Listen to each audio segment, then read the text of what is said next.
आखिर भगवान शिव क्यों अवतार नहीं लेते हैं? हमारे धर्म ग्रंथों में अवतारवाद की धारणा बहुत गहरी है। जब हम अवतार शब्द सुनते हैं तो हमारा ध्यान तुरंत भगवान विष्णु के 10 अवतार की ओर जाता है, जैसे भगवान राम या भगवान कृष्ण। लेकिन जब बात महादेव यानी भगवान शिव की आती है तो एक बहुत बड़ा प्रश्न, क्या भगवान शिव भी अन्य देवताओं की तरह अवतार लेते हैं? क्या वे भी मानवीय गर्भ से जन्म लेते हैं? आज की इस वीडियो में वेदों पुराणों के संदर्भ से इस विषय पर चर्चा करेंगे दोस्तों, जो बहुत कम लोग जानते हैं। यह सत्य महादेव के अवतारों से जुड़ी मान्यताओं को अवश्य प्रभावित करेगा। तो सबसे मूल प्रश्न, भगवान शिव ने कितने अवतार लिए? इसका उत्तर क्या है? इसका उत्तर है कोई नहीं। भगवान शिव अन्य देवताओं की तरह अवतार नहीं लेते।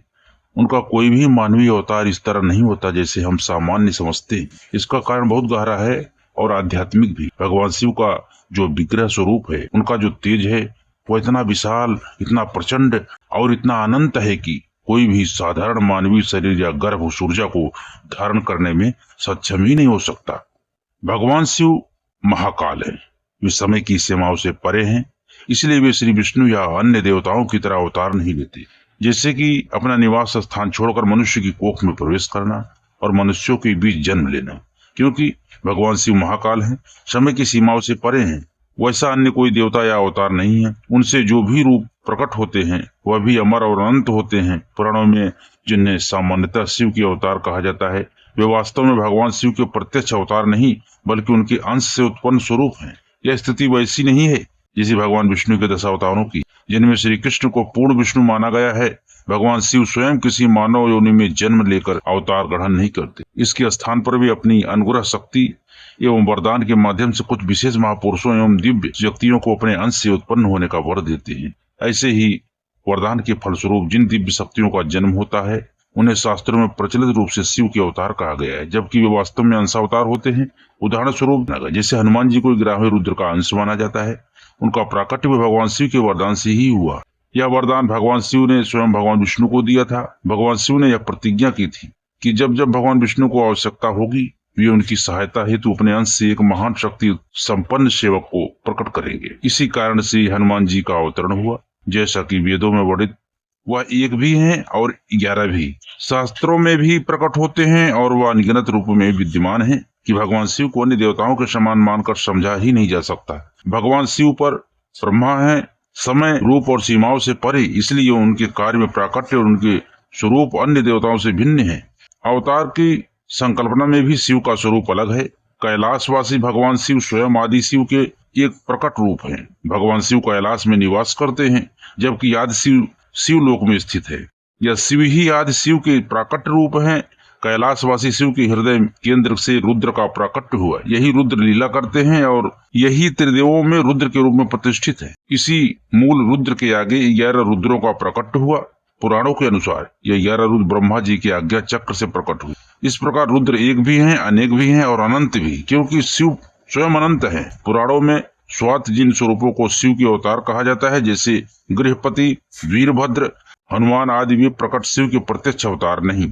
यह या तो रुद्र के अंशावतार हैं या फिर अंशाणु अंश अवतार, अर्थात भगवान शिव के अंश से प्रकट रुद्र के भी अंश से उत्पन्न स्वरूप। इस संपूर्ण व्यवस्था को समझने के लिए सबसे मूल रुद्र की अवधारणा को समझना आवश्यक है। भगवान शिव से रुद्र का प्रकट हुआ और उसी मूल रुद्र से आगे अन्य रुद्र प्रकट हुए। इन्हीं में से 11 रुद्र प्रसिद्ध हैं। उदाहरण के रूप में श्री हनुमान जी का प्रकट भगवान शिव के प्रत्यक्ष स्वरूप से नहीं बल्कि 11वें रुद्र के अंश से हुआ। अर्थात भगवान शिव से रुद्र, रुद्र से 11 रुद्र और 11वें रुद्र के अंश से हनुमान जी का अवतरण हुआ है। इसी प्रकार श्री भैरव देव का प्रकट भगवान शिव के तृतीय नृत्य से हुआ। वे भी भगवान शिव के अंश से प्रकट हुए। एक स्वतंत्र दिव्य और शाश्वत स्वरूप में महर्षि दुर्वासा भी भगवान शिव के अंशावतार माने जाते हैं। माता अनुसुईया को वरदान देकर भगवान शिव ने अपने अंश से उनके पुत्र के रूप में दुर्वासा का प्रकट कराया। अब पुनः श्री भैरव जी का बात कर रहे हैं। वे केवल शिव के अंश मात्र नहीं बल्कि कालातीत, अनश्वर और अनंत स्वरूप है। वे भगवान शिव के अंश अवतारों की तुलना में सबसे अत्यंत निकट माने जाते हैं। शिव के सभी अंशावतार जैसे महर्षि दुर्वासा, श्री हनुमान, अश्वत्थामा, दत्तात्रेय, यह सभी काल की सीमाओं से परे माने जाते हैं। वे वृद्ध नहीं होते, इनका अंत नहीं होता और ये अनंत काल तक अस्तित्व में रह सकते हैं। अश्वत्थामा का जन्म भी भगवान शिव के वरदान से ही हुआ था।